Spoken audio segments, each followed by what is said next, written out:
definitely winning best dressed. I didn't know if you knew there's prizes. Thank you. For all the speakers. You got best dressed for sure. Clint got best wallpaper, so everybody's. Right. I need one of those LA originals off from behind you. Oh yeah, that's heat. That's great. You see the doc yet? Yeah. I have not. Me neither. I need to. It's in my queue. It's good. It's I'm a fan of the guys and the story, so that makes it fun. I think it's not my favorite kind of documentary, which is like a promotional piece for the makers. Yeah, that's every doc, unfortunately, nowadays, seems like. Yeah, I mean, I wanted more of the ups and downs, and their story we're live. A little more of the up, but thought it was great. Yes, Dennis, we know we're live. Thank you. We're just chatting. A second to get everyone in, and I'm gonna hide Crowley and Company, but we have Lauren from Crowley and Company taking live notes, graphic recording, which is so cool. If anyone hasn't seen it, we're gonna make those available online, on social, for download, all of that at the end. And if you do any type of event, you should consider using Crowley and Company for graphic recording. Hey, Ann. Thanks for joining us. Hey, I'm assuming the other room from Krista. Exactly. Or maybe the same room. Nope. Cool. Well, I'm excited to talk to you guys about podcasts and in the context of music industry, music careers, and how podcasts are not only a way to build an audience and make money, but also can be a springboard to other types of creativity. We have the perfect panel for this. First of all, if you want to learn more about Clint or Chris, they've both been interviewed on my podcast, Rebel Radio. So you can check out long form details of both of their lives and amazing careers. But I'll do some quick intros and let's get into asking the tough questions. So Clint Shaff, you, sir, are the vice president at the LA Times. I think that means if the president dies or is unable to serve, you become president. Yeah, but until then, it's just ceremonial handshaking and ribbon cuttings and coronavirus task forces. It's a perfect man for the job. So Clint's running LA Times Studios, which is producing an amazing string of hit podcasts from Dirty John, Man in the Window, Chasing Cosby. There's more. Larger Than Life. We had Daniel from Larger Than Life on the podcast as well. Yeah, Daniel Miller. Yeah, great podcast. Yeah, Clint has some amazing stories of taking the LA Times archives and IP and turning that into successful podcasts and many other things. So thank you. Yeah, Clint. Thanks, Josh. Great to be here. Yeah, always good to see you. Chris Denson. Hey, man. Hey. You are the host of the Innovation Crush podcast, which is an amazing look at innovation and creativity happening in all areas of business, technology, culture, and the great stories of the people behind all of that. Chris is also a Amazon #1 best-selling author, if you can believe that, of Crush the Box. Oh. An advisory board member to South by Southwest and HubSpot, and a very busy man otherwise with lots of creative projects. And so the two of you are some of the most creative people that I know, and the perfect people to dig into this topic with. Thanks. So thanks for being here. Yeah, stoked. I got lots of questions, but I'd love to hear some kind of initial thoughts about if you're a musician, if you're a record label, if you're in the music industry, like probably most of our guests are today, why and what should you be thinking about podcasts? Clint? Yeah, I'll take a first stab. I think right now podcasts all the time are a great opportunity and vehicle for finding new business partners, collaborators, and such. And any form of content creation, but podcasts are a great one, can help kind of be the connective tissue of that relationship. So just to tee that out, like one of my favorite music related podcasts is Talib Kweli's podcast.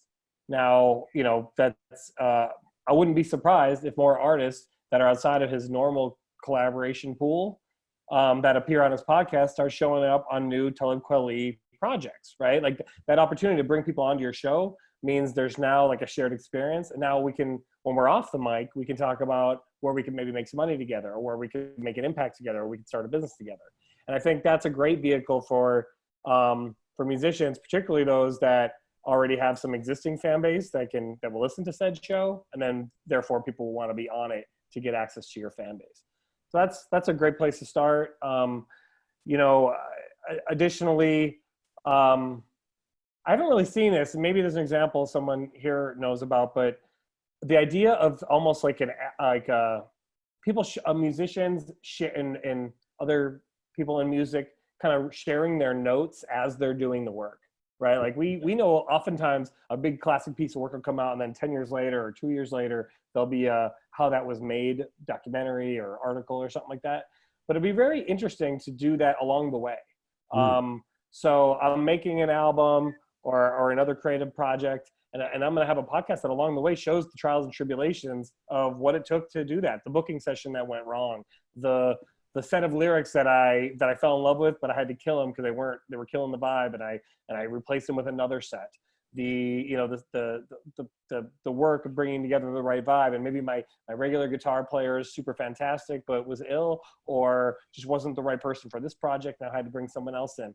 And along the way, I think that I as a musician, as a music fan, am going to have way more loyalty to that project, and having seen how the sausage was made, particularly for those artists that have a unique way in which they make their art, or you know, just that, you know, their creative mind is on display in a way. In addition, it's like the diary of how the project got made is almost times as interesting as the end product itself. So those are two ways I would think about doing this. I think that's especially relevant now when literally everyone is experimenting with new ways of making their music, and you know, we seem to be entering a time when there's much more visibility into people's lives. Literally, we're in each other's homes right this moment, right? And I think fans want that. Yeah, there's such a level of intimacy that goes into, especially conversational podcasts, or even in the case that you just mentioned, Clint, is like the making of. I keep thinking about like what happened to DVD extras, right? Like I would spend, you know, another 3 hours after watching a movie, watching how it was made, what the commentary was, what are the director's cuts, what are all these other things that orbited this project, you know, that could actually make great storytelling. So, sorry, somebody's asking the question. I'm gonna click you off for just 1 second. But yeah, so, you know, thinking about it from that standpoint, and I think it's just such, like, social media is great for, especially like in artistry, it's just like, it's a little bit more of a flex in most cases. It's like, here I am, here we are backstage, here I even like, I'm like, hey, I'm going live in a few minutes, like with my suit jacket on. But I think when you start to think about like what's in your world that people don't necessarily have access to, you think about somebody like Mike Shinoda, right, who has, you know, a really flourishing art career. You know, why can't he create an arts podcast? And forgive me if he did or didn't already, but I think there's so many things that artists, you know, surround themselves with: sneaker collections, you know, art fetishes, you know, movie buffs, like whatever it is, like let people get another side of you. Because that's the thing that becomes a draw, is that surprise element. Like, I love to live Kweli's show, and I think it on some level it's expected that an artist will speak to other artists. Right. But the minute I go like, yo, I've invested in real estate for the last 15 years, you know, of my career, and I'm going to talk to some of the best real estate developers and go, you know, talk about what they made. And that might be a horrible example, but I think it's great for audiences to like get that like pleasant surprise from the artists and the artistry that they love. Yeah, man. Just riffing with you here. What an opportunity then too. If you're a musician, especially if there's an expectation that your next joint has to be better than what came before, right? And like, there's a lot of pressure probably to continue to evolve and all that jazz. But the podcast projects, if that's not your core business, the pressure is somewhat off, right? So like literally any of us you could create that real estate podcast to scratch at that curiosity, and people are gonna say, hey, I know Chris Denson's about innovation. he's interested in real estate too.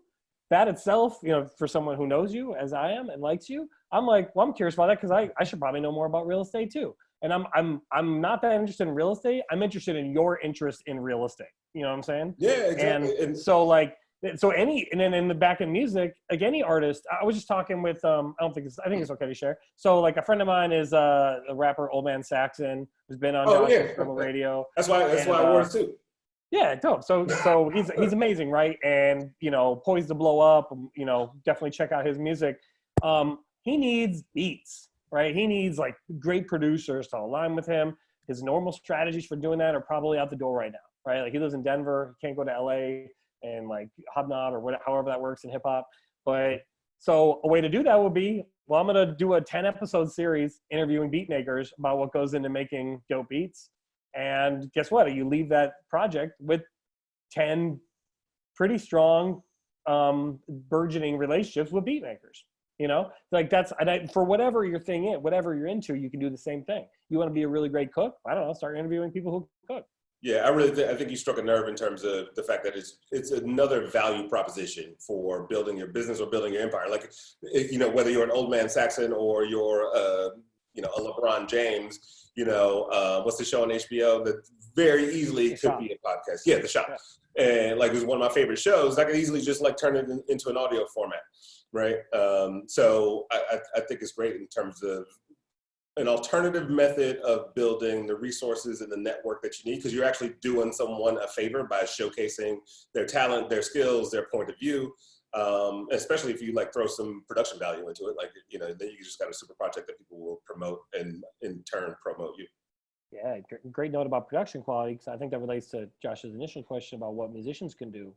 I find that as someone who's a business side leader of a bunch of podcasts that are created out of our newsroom, you know, one of the big expenses is the music.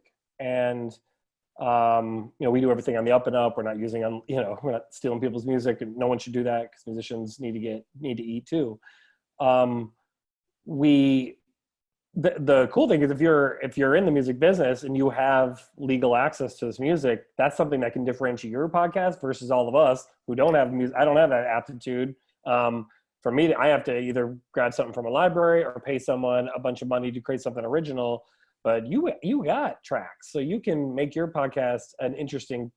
You can kind of up the game in terms of the quality of the entertainment quality of the music in your show. Yeah, and even on that legality thing, you know, I think if anything, I had an experience where I was doing a documentary series for a fairly well-known artist, and on his dime, like his own project, and at the end of maybe like 2 or 3 months of shooting, he learned that in his contract that the record label owned the documentary. Sure. Right? And so I think just like making sure you understand what your limitations are. And then, like, I don't personally believe in limitations. I'm like, what's the creative workaround to get there? You know, to make that happen. So, like, look at where you're blocked in terms of storytelling or ownership or, you know, whatever it might be. Just to answer that question that was in the chat and piggyback off what you're saying. Yeah, no, that's great. That's great. Is there, you know, this year especially, artists, music, you know, everyone in the music business is looking for alternative sources of income. Touring being not available for the most part. So, you know, how realistic is podcasting as a revenue source? You know, there's been a lot of talks throughout the day about live streams and a lot of debate, I think, over whether anybody's going to be able to make real money off of live streams or whether it's going to be a largely promotional vehicle. What are your thoughts on podcasts as actual revenue sources? Take a stab at it, Chris? Yeah, look, I mean, it depends. You know, it depends on what your model is, right? Luckily, there are a few different, like, there's a lot of different ways to be creative and make money, right? You've got the ad model, obviously. I think that's an easy one. We ended up doing a couple of branded series for Fast Company, another one. And it was just like a subset of Innovation Crush, another one for Walmart, where, you know, I'm bringing the show to life at South by Southwest with Walmart. That was a couple of years ago. So finding those different ways, personally, I find like the ads and the copy reads, the juice isn't always worth the squeeze. It's like, oh, make sure HelloFresh. No diss to HelloFresh if you're using that. But and I love HelloFresh. But it's just like the fresh read, the doing it over again, the editing, all the work that goes into it. Sometimes the juice isn't worth the squeeze. But finding those other ways to monetize because you have a show is, I think that's where you start to get inventive and find other ways. I mean, look how many DJs are doing Cash App right now for their lives. My agent was like, have you tried Patreon? Like, there's just so many different ways to build multiple streams of revenue that probably add up to, a decent amount of salary, if you look at it over the course of a year. Sure. But I think the big thing is like, be as creative as possible in exploring how to make money. Like, there's no holds barred in terms of how you can reinvent the game. Yeah. Well said, man. I mean, Chris nailed that. You do, and no one does it better, right? I mean, I've been listening to Innovation Crush for years, and I can only imagine that it's been, and to Rebel Radio for years. And I imagine in both cases, hopefully you're making some money on the podcast. I hear ads on them, but also it's probably sparking a lot of business opportunities that are off the air, right? And that's really valuable. And so that's, and then just having, for anyone listening, like, having it's basically, I mean, a podcast can be your 2020 version of your 2007 blog effectively, where like it's your online footprint that tells the world, like, I'm open for business. I do this thing really well. And I'm also interested in these and this is the way I do it differently than anybody else. And I'm also interested in these other three things. And then that way people, leads can find you, opportunities can find you as much as you're out there proactively finding them. Just to add another way to monetize, like we do, we're a big media company, the LA Times, so we're a little bit different situation than most people listening, perhaps. But in addition to advertising, subscription to our core product, those are ways we monetize. We use the ads to try to drive digital subscriptions, and then thirdly, we're basically using podcasts as pilots for other television and film opportunities. So we're not all of our podcasts. We have several that are just in the interest of news, and I'll probably share a couple of those today. But some of the more narrative ones, it's news that's grounded in truth and our LA Times Pulitzer quality journalism. The stories are coming out of the newsroom from journalists. Then we're putting that production investment into those shows that we think have are really big stories that can deliver a lot of ears and therefore a fair amount of advertising dollars, because at least we have to make our money back so we can support this important institution called newspaper. But then also we're looking to try to make TV shows out of it. So Dirty John, our biggest show, is a great example of that. As you probably already know, there was a series on Bravo, Dirty John season 1, and there's season 2, it's a totally different story, but we're participating as producers, and that drops on USA on June 2nd. Those are, it's meaningful revenue for our business, as print revenue is in steep decline. And so that might be applicable to you and to y'all in the music business to basically diversify your revenue streams in preparation for whatever challenges may come again in the future. Yeah, I mean, I think, anyone that's watching from a major label or a studio, right? Like, I mean, I love that model, right? So to make it really simple, right? You took news stories from back in the day, turned them into a true crime podcast, and then based on the success of that podcast, we're able to sell to Bravo a TV show. Yeah. Right? In that case, it was actually a newly reported story, but yeah, archival or news stories. Yeah, we're looking for, and so I trying to turn into slogan, I refer to it as podcasts as pilots, and I think that's it makes a lot of sense in our business where newspaper articles have been optioned into television shows for as long as television's been around. Sure. But I think it's it's something that can apply to all of us as well. I think if you're thinking about making a career shift or a second career in addition to your music career or whatever it might be, like a podcast is an interesting way. Creating a short run of episodes around a podcast it's an investment in time and money and effort, but it's relatively meager, investment, and potentially becomes a really valuable shingle you're hanging out a storefront to let people know that you're now doing this other thing. And it's a great way to connect with people in that new area that you're looking to explore. I think that's a great point too. There's revenue and then there's value, right? And if you, in my case, it was like I really had to think about what did I want to gain out of creating a show, right? Because for a lot of individuals who do have shows, like it's tied to some tangential thing to whatever they're working on, right? For me, like I do a lot of work with brands and startups and government organizations in terms of innovation and helping them like see the future differently. So I knew the show would serve that purpose, right? So I think it's really like, what is your ultimate end goal or ultimate vision, and how does the podcast serve that? It might not be a revenue generator. It might just be publicity and visibility. It might be like, all right, we'll be very selective when we take money. So the last thing you also want to do is dilute that brand. So the minute you become, if you're an artist, and the minute you become a podcaster, like it's going to be it's a tightrope of a balance between how the public perceives you and how the business community around the industry perceives you. So it's got to be like very delicate, and that's why I go back to your like sort of diving into the creative process in some way, something that doesn't necessarily alienate you, but I just go back to the idea that at the end of the day you got to figure out like, why are you creating this, and build a business around that. Yeah, I love that. That's this is the kind of outside the topic of podcasting, but about career trajectories, really, right? Like, and I like. I love this topic of like, balancing, trying to find serendipity and opportunities around you against the other important thing, which is having a focus and doggedly pursuing it. Right.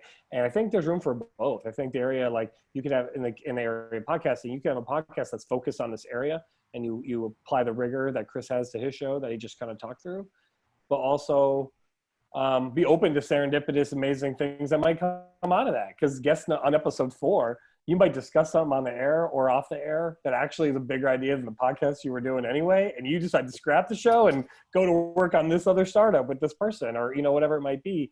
I think that, like, I love that in the balance of the two. The focus provides the energy around you that makes people want to work with you, so you need that. But then also don't have total blinders to other opportunities around you. Can I give a solid example of that? Do we have time? Yeah, just please. So maybe 2 years ago, I interviewed this woman who at the time, her name is Molly Kane. Shout out to Molly Kane, who was the head of venture and innovation at Homeland Security.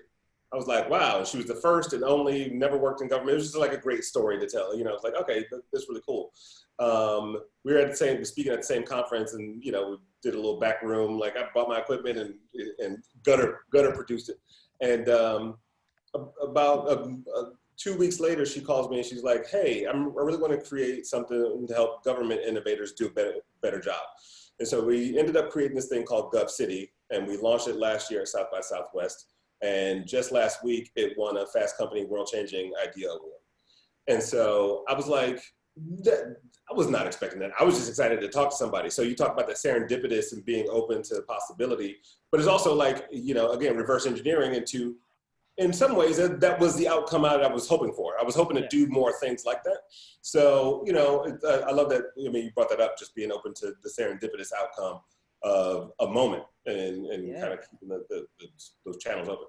And musicians are cool, right? So people who work in music are cool. They're cooler than me. So like people want musicians on their team because they bring the cool factor. They know what the kids, they know how to jazz the kids, So like people want to partner with you. They just don't know how because they think they're not cool enough.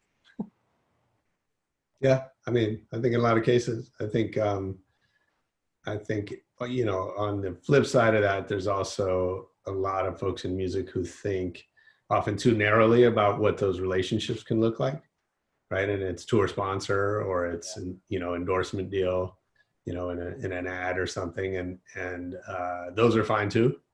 Yeah. But certainly not. Well, that's for everyone's got to pick their thing, right? Because I get that too, right? You don't want, if you're a musician who's really dedicated to your craft, it could, it totally respect if you don't want to, play in the world of podcasting or any of these brand initiatives that could come out of doing it. It's each their own, really. You get to pick what lanes you want to swim in. I think that's part of it. I think a lot of, when I talk to musicians about working with brands, they're like, cool, what are they paying me? to basically show up and endorse their thing. And then when you go talk to brands about an artist, they go, cool, what's the artist's ideas? Right. Yeah. And brands are much, I mean, obviously I'm oversimplifing and there's exceptions to that, but for the most part, brands are much more interested in creative partnerships with artists, and they want the artists to have some input into that. And artists are not always prepared for that. Right. So I think I think there's also in some ways where a good team comes in, but and I've helped develop a few different like influencer and artistry programs, and I'm like, value, like where can you give value to this said talent?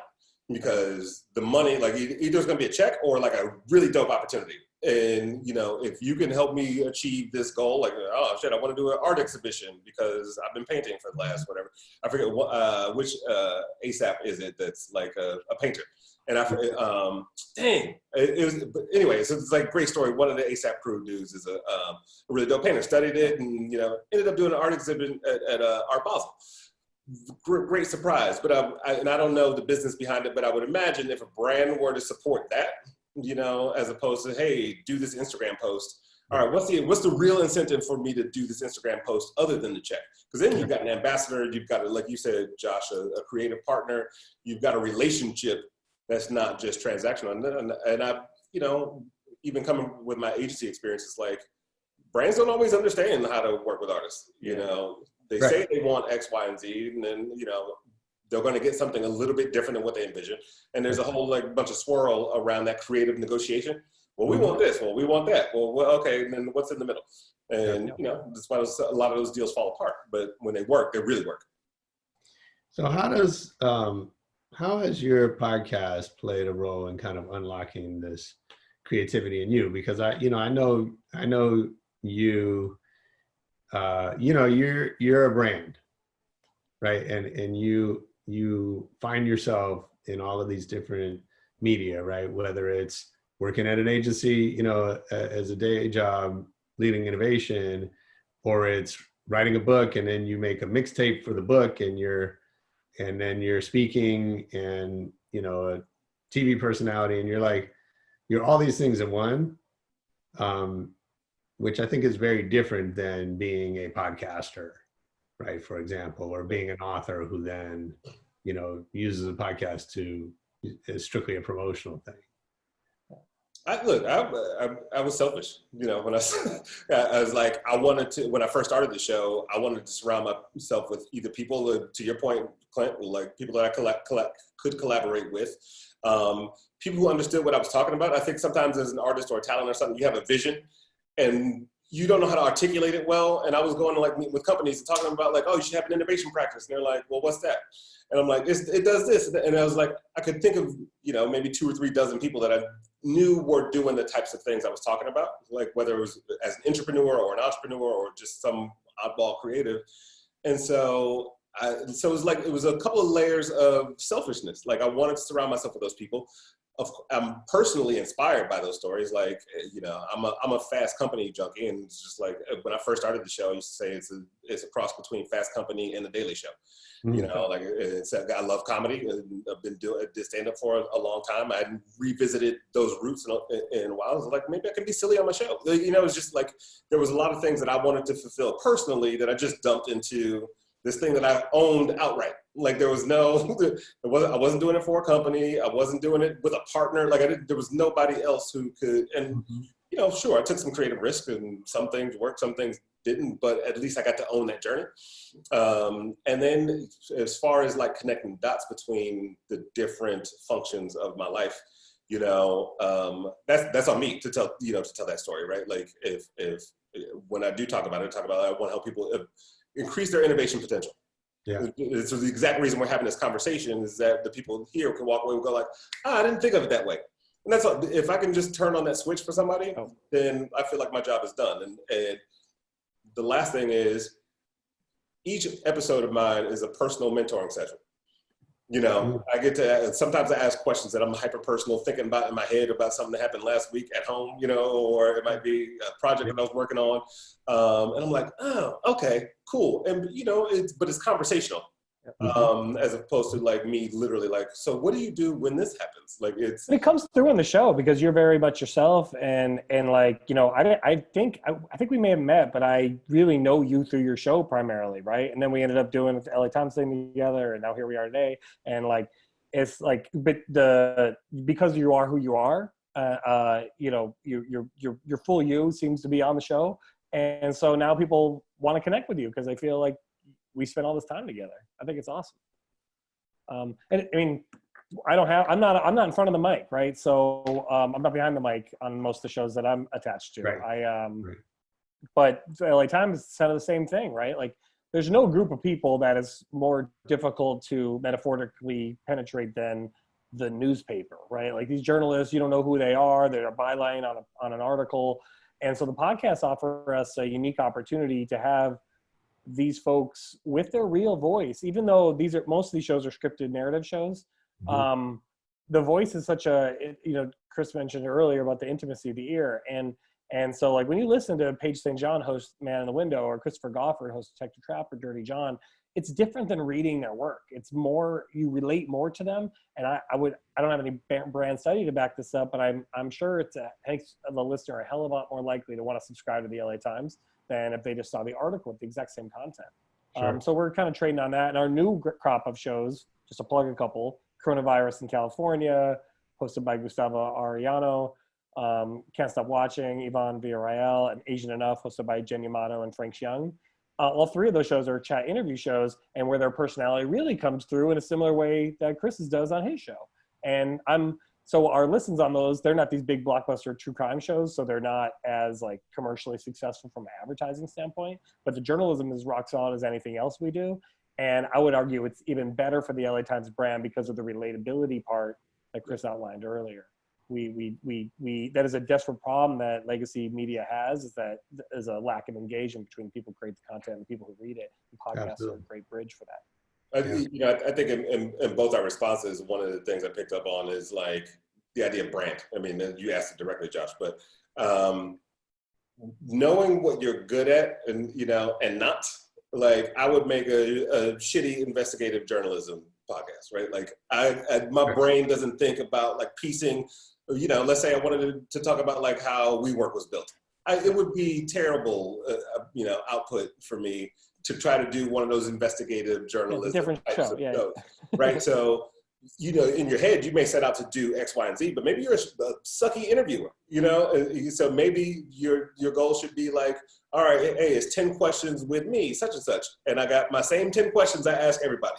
And so you've got, so just working around like your shortcomings and flaws and things you know you're not good at, or, you know, really studying up on getting good at the things that you want to be good at as a host or a creator.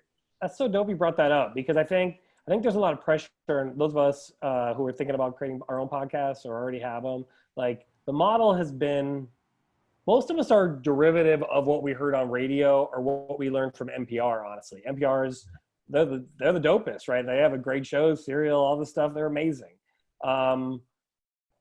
That type of like public radio show, we don't all have to sound like public radio. Like the musicians of the world, please come into the podcasting arena and make this sound dope.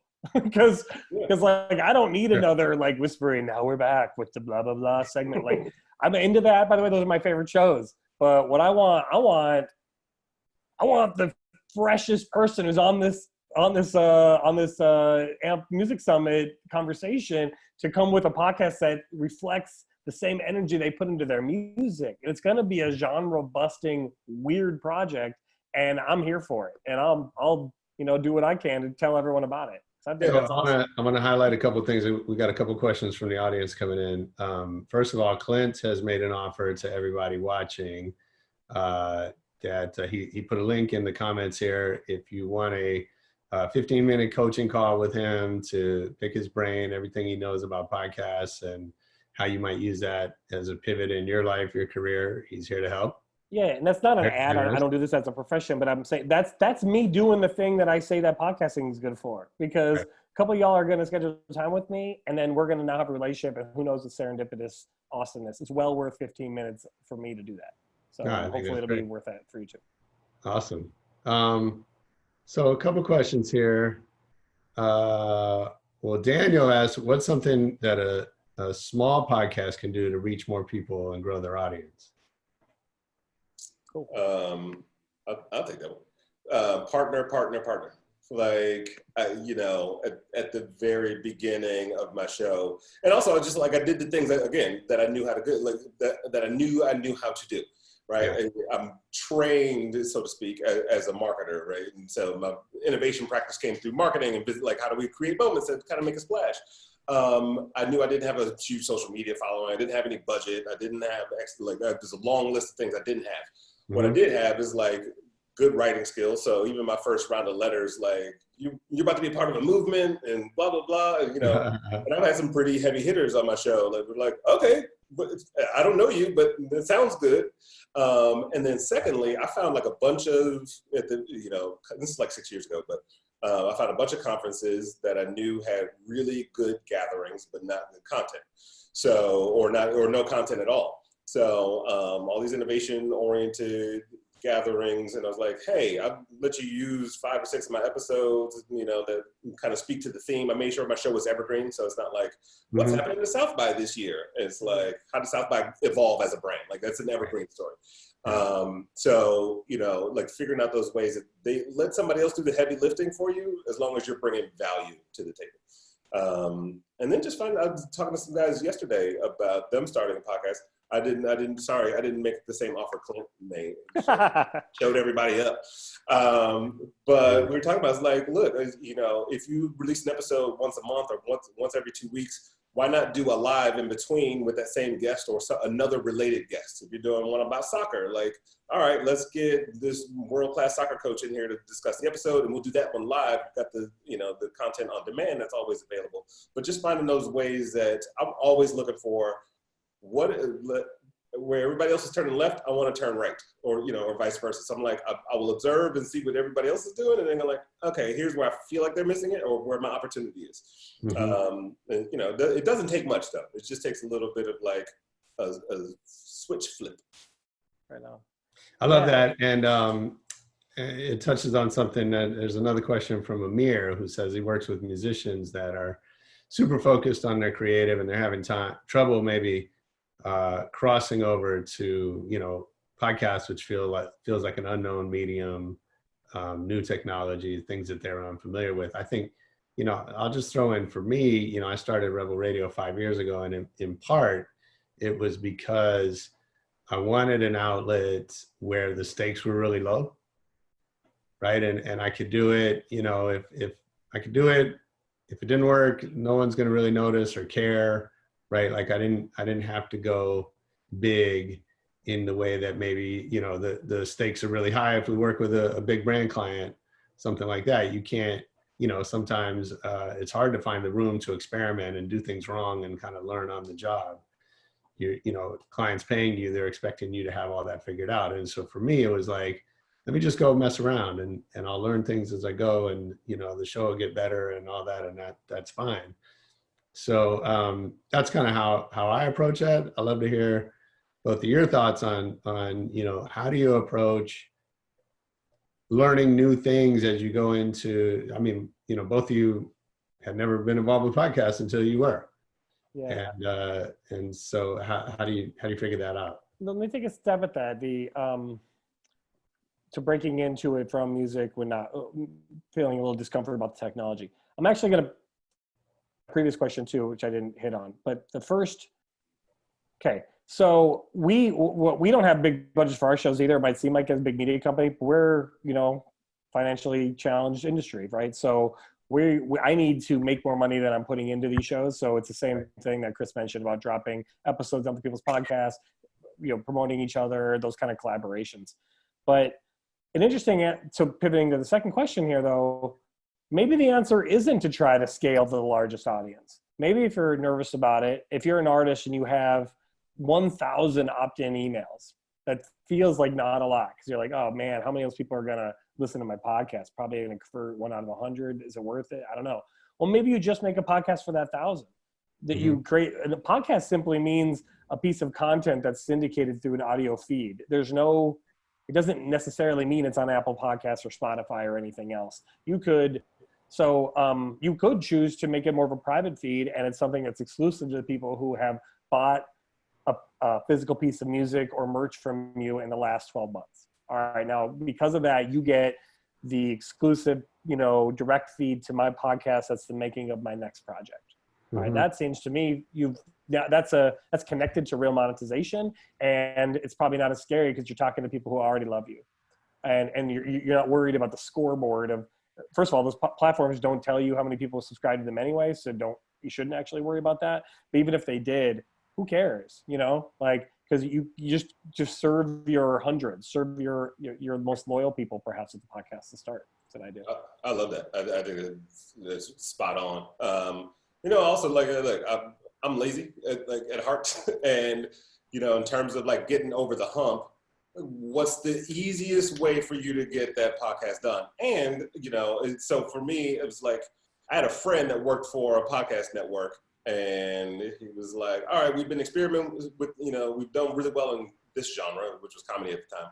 And was like, we're starting to think about business. Would you be interested? I was like, if you guys help, like if you do a lot of the heavy lifting, right? Like as far as the production goes. So finding those ways to do it. I would also, for that same question, like rethink what is a podcast. It doesn't have to be an extra project. I think if you're in a studio, you're going to have bloopers, you're going to have moments, you're going to have conversations, you're going to have things you say to your engineer. Maybe your manager, maybe the studio wants to collaborate on that, on that podcast and turn that into another piece of content. Oh, I couldn't get this line right on this song, and here's the 18 times I tried to do it, right? Like that's a piece of content. It doesn't have to be this like long expose and vast, piece of storytelling.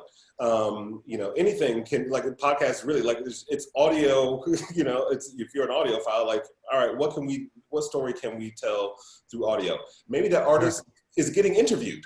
And instead of them hosting it, like they're being interviewed about their process. One interview per song on the album. Same thing, the production. No, did you mess up this line? Who were you talking about when you said this? Is that real beef, or were you, like whatever the context is, it's a really easy, I guess, hurdle to get over. Yep. Yeah. And rethinking the format is interesting. Like hip hop's my music of choice and almost exclusively what I listen to. If pretty much, even if like a rapper I'm only kind of about decided to have a podcast where they just dropped, 32 bars it could be like a 2-minute podcast on a daily or weekly basis, I would get into that because I just like the surprise of that. It would be a little delight. And over time, I would become to really appreciate that artist and probably be real loyal, buy concert tickets, buy albums. And I think, so like whatever, just like come up with something cool that people might want to come back to again and again. Yeah, and look, if you think about, think about it as equivalent as to the early days of YouTube, right? Not everything had this great production value. I tell people all the time, it's like either we have a tendency to vastly overthink things or vastly oversimplify.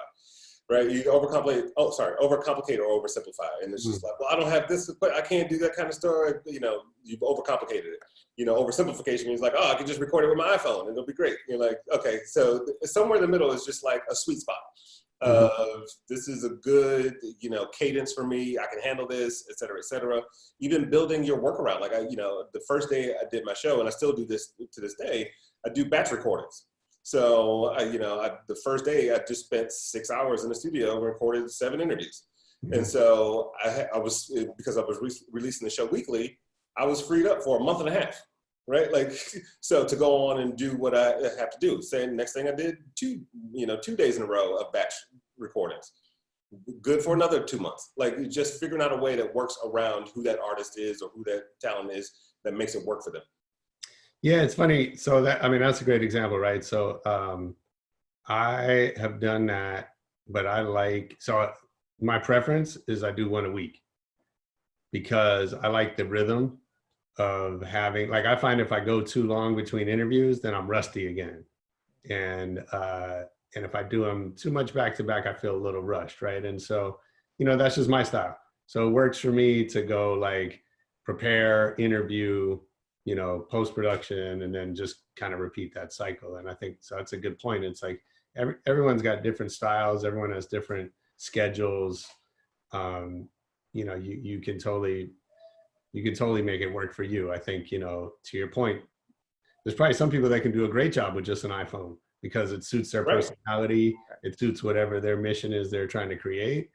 You know, for me, I like to be in a nice studio and you know, whatever, like that's, you know, it's my thing. But there's no one right way of doing these things. Well, right? you're bougie, Josh. You know, you need the nice. I am bougie.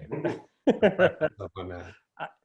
Yeah, but you make a great point. Like, make it work around how you work. Yeah. You know, whatever is best for you logistically or energetically, which is a word I always hate. But you know, like if you don't have, like, if you feel rushed doing them back to back, like I like getting into a rhythm.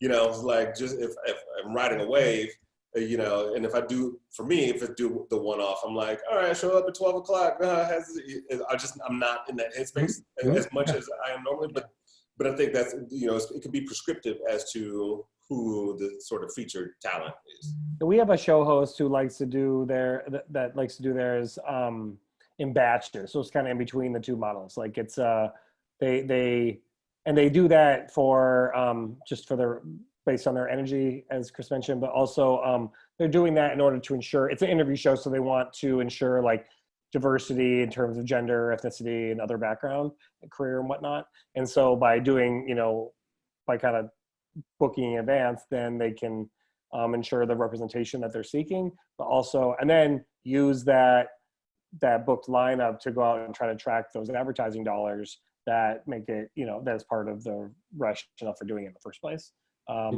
Like when we, you know, if I were in music, I would create a podcast. I would try to, I'd earmark all the people I know that would be good guests. I think it's people I want to meet that'd be good guests. I'd add them to a list. And then I go try to find some brand that I already know through my music work to at least cover my costs. So I'd say, well, gosh, I need a microphone. So there's a lot of the stuff that you need to do a good podcast were part of the larger toolkit of things you needed to make good music. So for sure, like musicians are well positioned to get money to talk about that they have a Shure microphone or whatever they, you know, so go get the money. I mean, the reality is if you already have gear to make music, then you already have gear to make podcasts. That's so true. And it was a perfect example.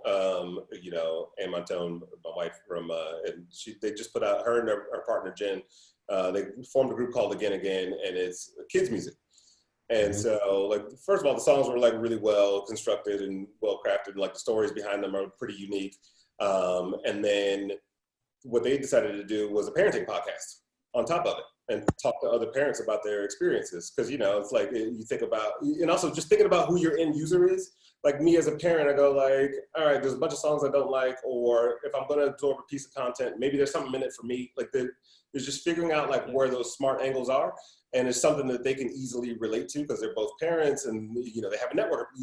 For a parenting podcast, right, you don't need celebrity parents per se. You need like you need those like, oh, that happened to me too. With like, look at all these Zoom memes popping up with like, oh, you're trying to have a meeting and letting the kids come in. And it's just like, those are those universal things we can all relate to. So you think about, again, like what orbits that artist's world. That could easily be something for them to jump into that's unique and kind of serves the project or the artist or the community that, you know, they want to foster. Yeah, podcasts are a big place for community. I mean, it's why we're listening to them, right? You're alone, you're at the gym, you're whatever, and you want to feel in this case, you're at home. You want to feel less alone, so you want to hear another human being or set of human beings talk. And now you feel somehow less alone. That's like the whole promise of this thing. And you don't have to have a million people or even 1,000 people. Sometimes, so, you know, if you have any affiliations, maybe you just create content for that set of people you're affiliated with. There's a group I'm a part of called New Leaders Council. It's a leadership development program for people with progressive values to hopefully lead us in a better path. And one of the leaders of that group, Eric DeSobe, created a podcast called The Zag. And it's just simple, real 15-minute little quick interviews with all the fellows who have graduated from this program. Well, I'm at home, I miss that community. So I'm jamming through these episodes of The Zag. And I actually feel more connected to that organization than I did when I was able to go to physical events that I often didn't have time to go to. I'm getting more out of the organization through the asynchronous communication of the podcast. I don't know. It's weird. You know what a dope podcast could be? And then I'll shut up. You know, when artists, or let's say you just finished an album or you got like a batch of 30 songs that you're considering to put on an album, you could do like a man on the street kind of thing where you're like going and like giving fans first looks at a song. Look, we haven't released this. I'm gonna put your headphones on. You didn't even have to hear the music for the podcast, but the reality, like, oh my gosh, it's so dope. Oh, is that such and such on this song? Like, you know, and in that way, you've got something where it's just like, again, you have multiple touch points. One, you're doing good marketing and branding and touching the community, just like by being out in the streets. Two, you're building up like really good suspense around like what were those songs, you know, and okay, if those people on Melrose liked it, or, you know, on 7 Mile in Detroit, where I'm from, you know, then like, let's just keep doing it. So it's just like, again, finding those different ways of making it work for you. Nice. Let's give you 90 seconds each for final thoughts. We want to, first of all, thanks for everyone for staying with us. COVID coffee. No. Need some water. Well, yeah, we're going to give everyone a couple minutes to get water before our last talk of the day with Ann, music director at KCRW and host of Morning Becomes Eclectic. That's going to close us out for the day, followed by a quick after party featuring James Andrews on the turntables. Yeah, closing thoughts from both of you on, you know, podcasts and music. Who's a musician you would love to see create a podcast, and what would it be about? Or you could just say something else besides answering my stupid question. I like that one. Flavor Flav, somebody says. Yeah. I'm with that one. Yeah.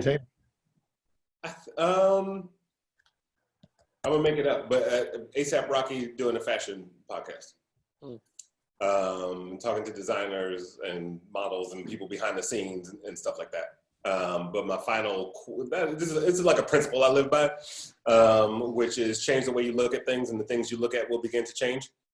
And I think a lot of this conversation is taking other angles, you know, of your perspective or your assumptions, or how you even look at, you know, blockages, and going like, all right, can I look at this differently and make it work? You know, almost forcing the square peg into the round hole, but like also making the hole round. I mean, the square peg round at the same time. Get it? You get it. I think I got lost. Come on. I love it. That's like stand-up comedian coming through. All right. So my wrap up is, you know, my kind of MO in life is to try to flip the, you know, the Beatles refrain of get by with a little help from your friends to thriving with a little help from your friends, and podcasts as a means to do that. So whatever you're trying to do in life, I believe there's a podcast, not necessarily for everyone, but 90% of us, there's a podcast in us that will help us get closer to that goal that you have, and that shift or that fulfillment of the path you're already on. And I think the technology is going to get easier to use. The platforms are going to become more intelligent and helping people find the micro audiences that need what they're cooking. And so those of us who start creating content to meet those audiences are going to be first in line for those audiences. So there's an early mover advantage right now. Podcasts have been around for a while, but it ain't peaked. So it's a good time right now to make that investment and to do what Josh has been doing with Rebel Radio and Chris has been doing with Innovation Crush, and what I need to be doing with whatever I need to be doing, and what the LA Times is doing for yourself, and you know, put some audio out there. Love it. Thank you both. This has been so much fun. Appreciate you. Everyone, make sure you stay for Ann Lit. Make sure you stay for James Andrews. Send us comments. We want your feedback. We have a Facebook group, AMP Music Summit. You can leave your favorite tidbits or questions or any of that came up for the day. Thanks, everybody. Peace.